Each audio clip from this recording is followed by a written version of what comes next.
Ya, salam sejahtera dalam Tuhan kita. Shalom. Kembali berjumpa dalam program pembekalan karakter dari GBI Morsaron Jakarta yang kita sudah mulai dalam tahun yang ketiga ini. Artinya kita sudah mulai dari 3 tahun yang lalu.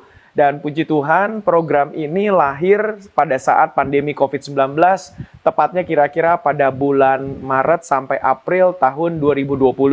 Ketika Indonesia diputuskan untuk lockdown seperti negara-negara lain di seluruh dunia, karena kira-kira pada bulan Maret tahun 2020 sampai kepada April, Indonesia sama seperti negara-negara lain akhirnya mengalami yang namanya pandemi COVID-19.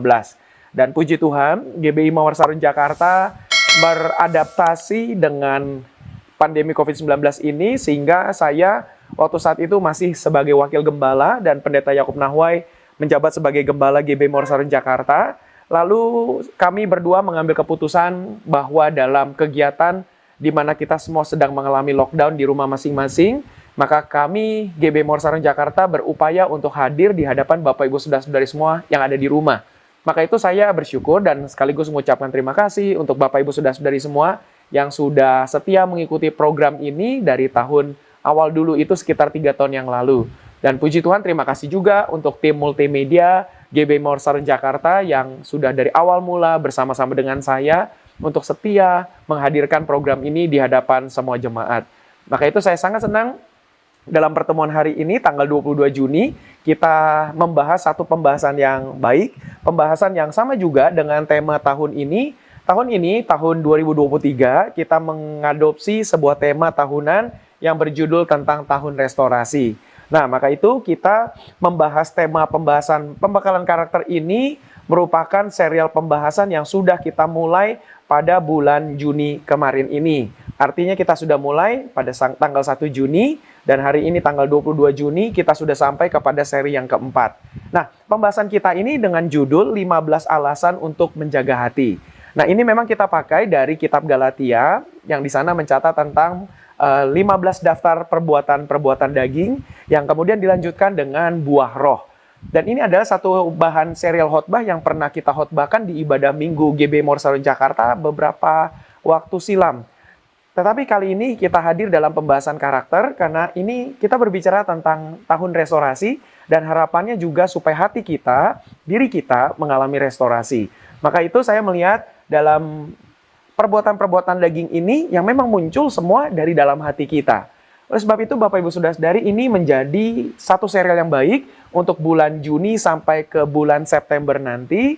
Jadi ini akan menjadi pembahasan yang panjang dari bulan Juni sampai ke bulan September tahun 2023. Jadi Bapak Ibu, saya berharap supaya semua bisa mengikuti secara berurutan. Dan apabila ada yang ketinggalan dari seri 1 sampai ke 3 kemarin, saya dorong Bapak Ibu Saudara-saudari bisa mencari rekamannya. Ada di YouTube dan Facebook GBI Morsaron dan juga di Instagram ada di akun Faith Minutes. Bapak Ibu silakan cari rekamannya, ada di sana. Sekedar informasi saja bahwa ini adalah pembahasan serial karakter yang sudah masuk di serial yang ketiga. Seri pertama kemarin yaitu pada bulan Januari sampai bulan Maret kita sudah bahas 10 hal yang harus tidak kita pedulikan di tahun 2023. Ini juga menjadi pembahasan yang menarik dari bulan Januari sampai Maret, di mana kita membahas 10 hal yang tidak usah lagi dilakukan di tahun yang baru ini. Kemudian kita masuk kepada bulan April sampai ke Mei, ada 7 hal yang harus kita lakukan satu kali lagi. Ini juga menjadi pembahasan yang menarik. Saya sendiri sebagai pemapar, penyampai materi, saya pun juga diberkati dengan kupasan ini karena memang kita mengacu kepada Alkitab. Ya tentu ketika mengacu kepada Alkitab, pendengar maupun penyampai sama-sama diberkati Tuhan. Ya, Bapak Ibu Saudara-saudari, sekali lagi saya sampaikan, apabila ada yang ketinggalan pembahasan ini, silakan cari rekamannya. Bapak Ibu Saudara-saudari bisa temukan di semua platform YouTube, Facebook, dan Instagram. Saya percaya Bapak Ibu Saudara-saudari akan diberkati karena kita membahas tentang iman Kristen yang mengacu dari landasan Alkitab.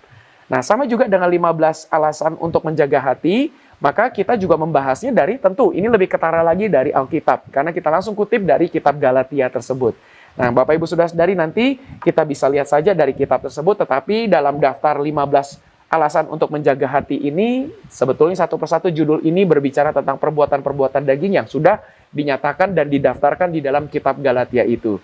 Makanya Bapak Ibu Saudara-saudari, saya pikir dalam pembahasan pembekalan karakter, kita cukup saja mengikuti serial ini secara berurutan, kita akan diberkati. Nah, pembahasan kita ini sudah sampai kepada seri keempat dalam pertemuan 22 Juni ini. Dengan demikian, kita sudah melewati pembahasan pada tanggal 1 Juni kemarin, di mana kita membahas hati adalah tempat sumber percabulan, hati adalah tempat sumber kecemaran, hati adalah tempat sumber hawa nafsu, dan sekarang hati adalah tempat sumber penyembahan berhala.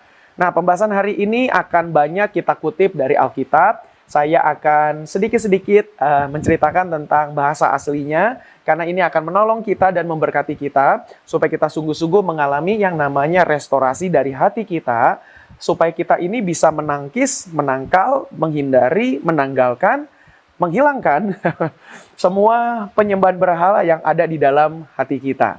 Nah, oleh sebab itu langsung saja kita bisa masuk. Saya hadirkan saja ada 3 alasan mengapa kita harus menjaga hati kita dari penyembahan berhala. Nah, 3 alasan ini akan sangat menolong kita semua tanpa kita sadari ternyata hal-hal ini adalah penyembahan berhala yang kita tidak sadari ternyata kita melakukannya. Nah, karena itu kita langsung lihat pembahasan dari definisi Kamus Besar Bahasa Indonesia tentang kata berhala. Kata berhala di dalam Kamus Besar Bahasa Indonesia, KBBI, itu dikatakan berhala itu adalah patung dewa atau sesuatu yang didewakan, yang disembah dan dipuja. Jadi memang menarik sekali dari definisi ini kalau kita bisa melihat tentang definisi berhala, itu juga adalah sesuatu atau bisa juga seseorang yang kita dewakan sebagai sesuatu yang kita sembah, seorang yang kita puja. Dan ini menjadi satu hal yang menarik untuk kita bisa bahas nih. Kemudian dari kata berhala ada juga kata penyembahan, karena di dalam Alkitab Galatia itu dikatakan penyembahan berhala. Maka kita pelajari dulu berhala itu apa, kemudian tentang penyembahan. Nah, penyembahan itu adalah proses cara perbuatan menyembah. Jadi itu adalah bagian dari kita melaksanakan sebuah bentuk penyembahan, itu adalah penyembahan. Kemudian juga penyembahan itu adalah pemujaan. Nah, maka itu kita bisa lihat lagi dari kata penyembahan ada kata dasarnya yaitu sembah. Sembah itu adalah pernyataan hormat dan hikmat. Biasanya dinyatakan dengan cara menangkupkan kedua belah tangan dan menyusun jari 10. Seperti ini 10 jari dan kita menyusunnya seperti ini. Lalu mengangkatnya hingga ke bawah dagu dan atau dengan menyentuhkan ibu jari ke hidung atau bisa juga begini. Nah, jadi Bapak Ibu Saudara-saudari, ya ini sedikit sajalah dari apa yang dijelaskan oleh Kamus Besar Bahasa Indonesia. Saya pikir ini info yang bagus untuk Bapak Ibu Saudara-saudari bisa mengetahuinya. Nah, kemudian juga kalau dari kata sembah itu juga bisa berarti kata atau perkataan yang ditujukan kepada orang yang dimuliakan. Nah, jadi itu sebuah juga bagian dari orang yang dimuliakan, artinya tidak selalu itu bicara tentang seseorang yang kita sembah layaknya dewa, layaknya Tuhan. Oke, nah itu sebagai sebuah bentuk dari definisi Kamus Besar Bahasa Indonesia. Oke. Nah, kita lihat bagaimana di dalam kitab Galatia 5 ini didaftarkan di sana dari ayat 20, di situ kata atau kalimat penyembahan berhala muncul di dalam Galatia 5 ayat 20 itu. Dan menariknya, kata Yunani yang dipakai di sana itu adalah eidolatria. Eidolatria. Jadi dari kata eidolo kita sudah bisa lihat bahwa wah, ini seperti kata idola. Nah, ini adalah kata Yunani yang berarti image worship, penyembahan dalam bentuk gambar atau sesuatu yang digambarkan, diwujudkan, lalu disembah. Nah, jadi ini adalah dari kata Yunaninya, dari Galatia 5 ayat 20 itu. Nah, tetapi dalam penggunaan kata eidolatria ini, itu adalah penggunaannya pada saat orang sedang beribadah, dia menyembah sebuah gambar, sebuah bentuk, lalu menyembah kepada gambar atau bentuk itu. Itulah eidolatria. Dan itu kata yang dipakai. Biasanya ini digunakan dalam sebuah upacara pengorbanan yang dilakukan secara formal, artinya diatur waktunya, distrukturkan, ada liturginya, dilakukan dengan penuh hikmat. Maka ini adalah bagian dari eidolatria ini. Dan ini biasanya mereka laksanakan penyembahan ini adalah untuk menyembah kepada dewa-dewa palsu, kepada patung-patung berhala. Nah, itulah yang dilaksanakan pada abad tersebut. Nah, maka itu saya bisa lihat, Bapak Ibu Saudara-saudari, bahwa setidaknya kita bisa lihat ada 5 jenis penyembahan berhala. Nah, 5 jenis penyembahan berhala ini ditujukan kepada yang pertama, penyembahan kepada benda. Nah, ini yang digambarkan pada zaman itu. Penyembahan kepada benda bisa juga berupa benda-benda alam, contoh pohon, angin, ombak, fenomena alam. Misalnya ketika ada awan berwarna yang unik. Satu waktu contoh ketika, ini menarik ketika pendeta Yakob Nahuai meninggal dunia pada tanggal 2 Februari tahun 2021. Memang waktu beliau meninggal pagi hari, kira-kira jam 8 lewat 7 menit waktu Indonesia bagian Barat. kami langsung sebarkan informasi bahwa Pendeta Yakub Nahway sudah meninggal ke berbagai macam elemen supaya mereka bisa langsung mengurus waktu, mengatur waktu untuk bisa datang memberikan penghormatan terakhir kepada jenazah beliau, artinya kunjungan lah, dan kami taruh jenazah beliau ada di gereja. Singkat ceritanya, ketika malam hari sudah larut malam, selesailah kami, saya, istri, anak-anak saya, 3 orang putra beserta Ibu Rina, kami pulang ke rumah saya, dan pada saat itu kami masuk ke dalam mobil dari parkiran di gereja, karena jenazahnya Pendeta Yakub waktu itu kita taruh, kita semayamkan di gereja. Kemudian dalam kondisi malam hari, kalau tidak salah itu sudah sekitar jam 9 malam atau jam 10 malam, putra saya yang nomor 2 itu melihat langit pada jam malam seperti itu berubah menjadi oranye. Dan memang pada saat itu saya tidak melihatnya, yang melihat itu hanya anak saya. Nah, kalau seperti ini, fenomena itu terjadi pada kira-kira 2000 tahun yang lalu, ini dijadikan juga sebagai sebuah penyembahan. Nah, jadi Bapak Ibu sudah dari fenomena-fenomena alam yang bisa terjadi, yang jarang-jarang, itu juga bisa dijadikan sebagai idololatria. Nah, jadi kita bisa lihat bahwa jenis penyembahan berhala yang pertama adalah penyembahan kepada benda. Bisa juga termasuk benda alam, atau juga bisa termasuk benda luar angkasa. Misalnya matahari, bulan, bintang, dan sebagainya. Belum lagi ketika ada fenomena-fenomena alam di luar angkasa, itu juga orang melakukan penyembahan. Misalnya ada fenomena-fenomena alam gerhana matahari, gerhana bulan, itu juga mereka melakukan penyembahan pada momen-momen tersebut. Nah, itulah idololatria. Kemudian yang kedua, penyembahan berhala juga bisa dalam jenis penyembahan kepada patung. Ini kebanyakan kita mengetahui penyembahan kepada patung, patung berwujud binatang, patung berwujud manusia, patung berwujud benda-benda yang lain. Ini juga ketika disembah, yaitu adalah idololatria. Kemudian yang ketiga, jenis yang ketiga adalah penyembahan kepada gambar. Maaf.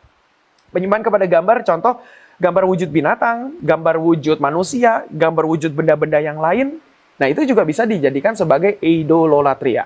Jadi pada zaman dulu memang belum ada foto, belum ada kertas, tetapi mereka mulai menggambarkannya itu dalam bentuk lukisan di dinding, bisa juga dalam lukisan kertas pada zaman itu, bukan dalam bentuk kertas sekarang, tetapi dalam bentuk papirus misalnya, atau kulit binatang, itu juga bisa disembah oleh orang-orang pada zaman itu. Itu juga termasuk jenis idololatria.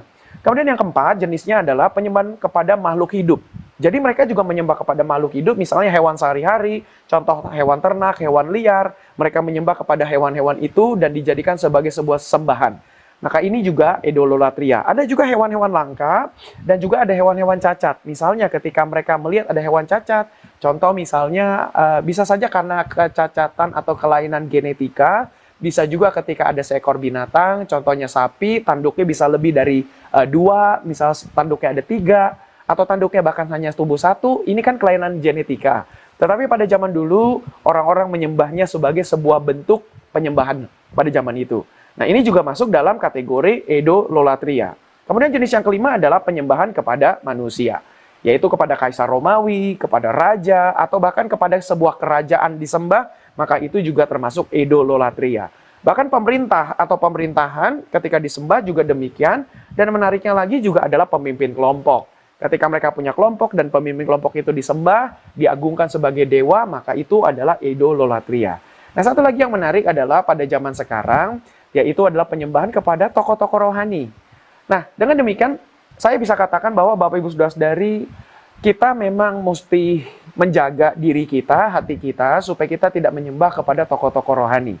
Memang kita boleh mengagumi sebagai bentuk contoh pola perilaku yang harus kita tiru, contoh karakter, tutur kata, postingan media sosial para tokoh-tokoh rohani, itu boleh dijadikan sebagai sebuah panutan. Namun, mereka tidak boleh disembah.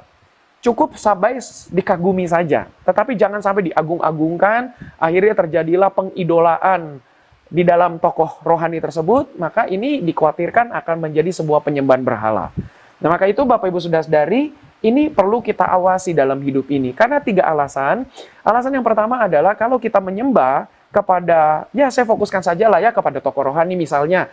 Saya kan selalu konsisten, dan Pendeta Yakub Nahway semasa hidupnya juga selalu konsisten menyatakan, kami sebagai gembala tidak usah disembah. Kami sebagai gembala cukuplah boleh dikagumi, boleh dihormati, karena memang jabatan gembala, seperti kata Alkitab, adalah jabatan yang terhormat. Memang kita perlu hormati, tapi jangan diidolakan sampai berlebihan. Karena apa? Karena pada ujungnya kita akan tiba sampai kepada kekecewaan. Nah, makanya inilah alasan pertama, kenapa kita jangan harus menjaga hati kita dari hati adalah tempat sumber percabulan, penyembahan berhala.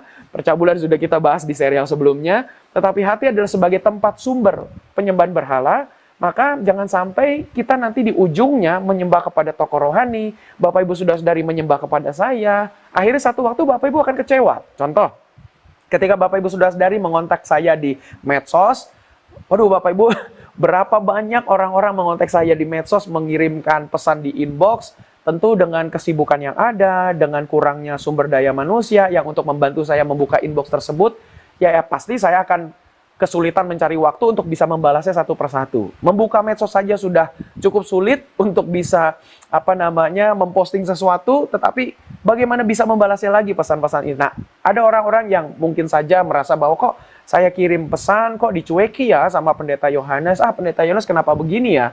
Akhirnya menjadi kecewa. Nah, itulah poin yang pertama. Jadi Bapak Ibu saudara-saudari, jangan sampai kita di hati kita ini kita mengagungkan seseorang sampai berlebihan, akhirnya kita sampai kepada titik kekecewaan. Nah, memang menarik dalam seminggu ini, khususnya kan sekarang pembekalan karakter tanggal 22 Juni 2023, tepat kira-kira pada tanggal 19 hari Senin kemarin, tim nasional Argentina datang ke Indonesia. Berapa banyak orang di Indonesia mengidolakan Lionel Messi. Ketika Messi tidak datang ikut dalam rombongan karena harus berlibur persiapan untuk musim berikutnya dia pindah main di Amerika, maka orang-orang berapa banyak yang tidak sedikit kecewa. Menjadi sakit hati, bahkan ada yang sampai uring-uringan. Waduh, ini ya memang saya juga menyukai sepak bola. Saya punya tim klub sepak bola yang saya idolakan. Ya, bertepatan Lionel Messi bukan menjadi idola saya, tetapi setidaknya biarlah kita mengidolakan cukup sampai kepada hobi saja. Jangan sampai berlebihan, jangan sampai kita sampai seakan-akan tergila-gila sampai kalau nggak ketemu dia rasanya mau mati. Nah, ini harus kita waspadai. Contoh juga misalnya ketika artis ya yang belakangan ini kan sedang menarik, yaitu cerita tentang Coldplay yang datang di Indonesia hanya manggung 1 hari, lalu orang-orang namanya war ticket, perang tiket, mencoba membelinya sampai tidak dapat, lalu tidak dapat, kecewa, patah semangat, sampai sakit hati, dan putus asa, akhirnya sampai ada yang saja bisa berkata, udah kalau gitu aku nggak suka lagi dengan Coldplay. Nah, jadi menurut saya, ya jangan sampai berlebihan beginilah, karena alasan yang pertama, kalau kita melihat manusia, kita pasti akan kecewa. Nah, maka itu kita mesti jaga hati kita, supaya kita tidak mengidolakan secara berlebihan. Kalau hobi, suka, cukuplah sampai level suka saja, jangan sampai tergila-gila, karena nanti pada ujungnya kita akan kecewa. Yang kedua, kalau kita sudah sampai kecewa, kita nanti akan sulit beraktivitas. Nah, itulah makanya kita mesti menjaga hati kita dari penyembahan berhala. Jangan sampai nanti kita tidak bisa beraktivitas, kita akan terganggu kegiatan kita sehari-hari. Kita yang sekolah, kita yang kuliah, kita yang bekerja, kita yang pelayanan, jangan sampai nanti terganggu. Misalnya contoh, ada orang yang mengidolakan saya secara berlebihan, lalu akhirnya kecewa dengan saya, mundur dari pelayanan, mundur dari gereja, mundur dari iman Kristen. Yang rugi adalah diri sendiri. Nah, maka itu biarlah dari awal kita jaga hati kita supaya boleh kita mengagumi tapi jangan berlebihan. Saya juga banyak kok orang-orang yang saya kagumi, termasuk Pendeta Yakob Nahuai, saya kagumi. Ada juga beberapa pendeta, misalnya Pendeta Choyonggi, almarhum, dari gembala, founder, pendiri Gereja Yoido Full Gospel Church yang ada di Korea Selatan. Dan juga ada ya beberapa hamba Tuhan lagi. Tetapi mari kita batasi sampai kepada level mengagumi saja. Jangan sampai kita mengidolakan berlebihan, kita pasti akan kecewa. Contoh, setiap 2 tahun sekali, dulu-dulu, dan tentu ya sampai sekarang juga masih, dan tahun depan juga akan terjadi lagi, saya sebagai anggota pengurus dari Church Growth International, CGI, CGI, ini harus datang ke Korea 2 tahun sekali untuk berjumpa dalam event dari Gereja Yoido Full Gospel Church. Contoh, waktu Pendeta Cho masih hidup, saya dengan Pendeta Yakob cukup rutin datang 2 tahun sekali. Saya selalu mendampingi Pendeta Yakob dan selalu kesempatan apabila ada makan malam bersama para pengurus, saya selalu meluangkan waktu untuk mencoba menyalami Pendeta Cho, sekaligus ya fotolah dengan beliau lah sebagai kenang-kenangan pertemuan 2 tahun sekali. Dan ketika berjumpa dengan beliau, saya tahu bahwa beliau berjumpa dengan orang banyak, orang ingin banyak bersalaman, ngobrol sebentar dengan beliau, kemudian berfoto. Dan belum lagi ditambah umur beliau juga yang sudah tidak muda, dan beliau juga menderita Parkinson, maka itu beliau tidak bisa terlalu capek, beliau kebanyakan hanya foto, ngobrol sedikit, lalu harus gantian lagi, antrian yang lain mau ngobrol dan foto sebentar. sampai akhirnya tidak lama kemudian beliau pamit dari ruangan untuk pergi beristirahat. Jadi kalau kita mengidolakan secara berlebihan, bisa saja kita menjadi kecewa dan berkata, kok pendeta Cho seperti ini? Kok tidak menghargai kami yang sudah datang jauh-jauh dari Indonesia? Kok perilaku seperti ini? Nah makanya kita mesti pagari diri kita supaya kita tidak menjadi kecewa. Itu alasan pertama. Alasan yang kedua adalah jangan sampai kita menjadi terganggu aktivitas kita. Dan saya bisa berkata, kalau begini saya besok nggak usah datang lagi, besok pulang aja ke Indonesia. Padahal masih ada acara 3-4 hari berikutnya. Nah, jadi itu akan mengganggu aktivitas kita harian. Lalu yang terakhir, yang ketiga adalah jangan sampai juga malah kita menjadi stres. Nah, kalau kita sudah stres, maka itu akan berdampak kepada kesehatan kita. Nah, kalau kita sudah berdampak kepada kesehatan kita jadi sakit, pasti kita akan kesulitan untuk beraktivitas lebih panjang lagi.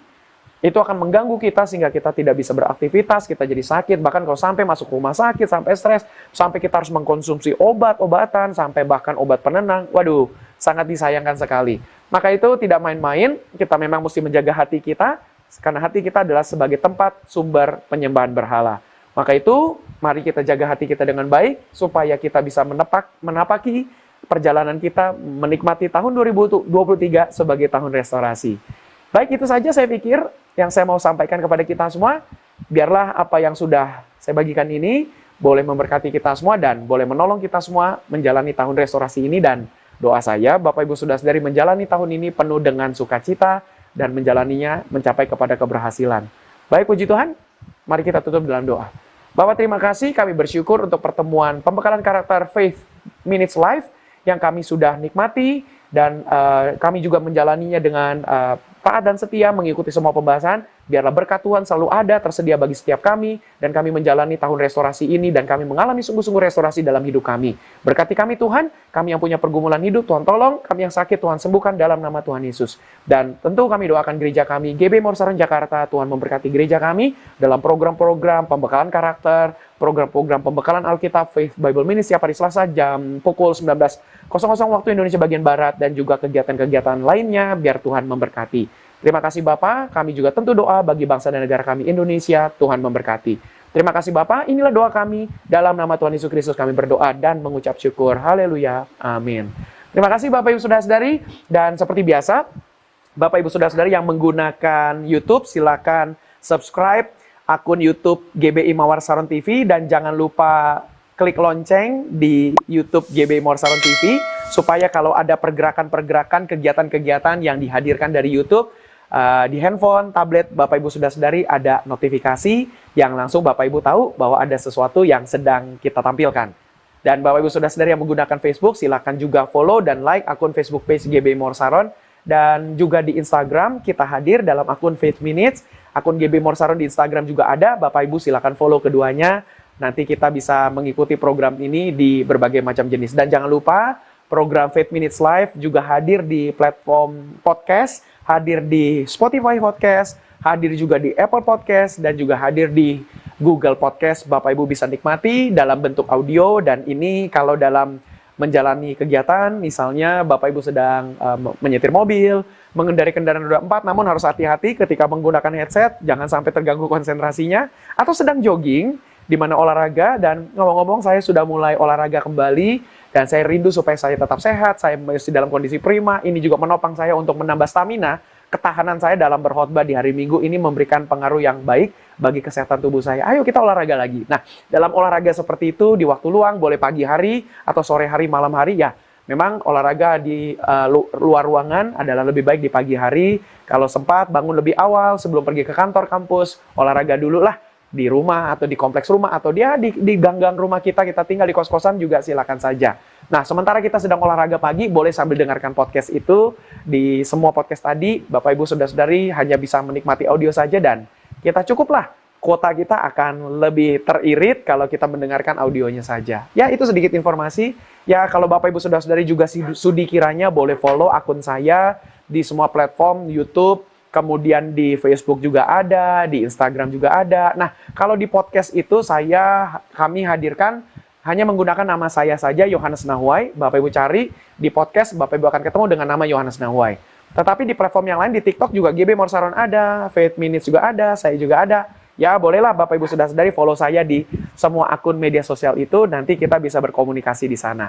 Baik, puji Tuhan, saya pikir itu saja. Terima kasih, dan di layar Bapak Ibu Saudara-saudari ada QR Code yang bisa di-scan, dan silakan memberikan dukungan, support, supaya program ini terus bisa kita pelihara, kita jaga, dan kita bisa tingkatkan program ini untuk semakin dekat di hadapan Bapak Ibu Saudara-saudari semuanya. Baik, puji Tuhan, terima kasih. Kita akan jumpa dalam pertemuan selanjutnya. Tuhan Yesus memberkati.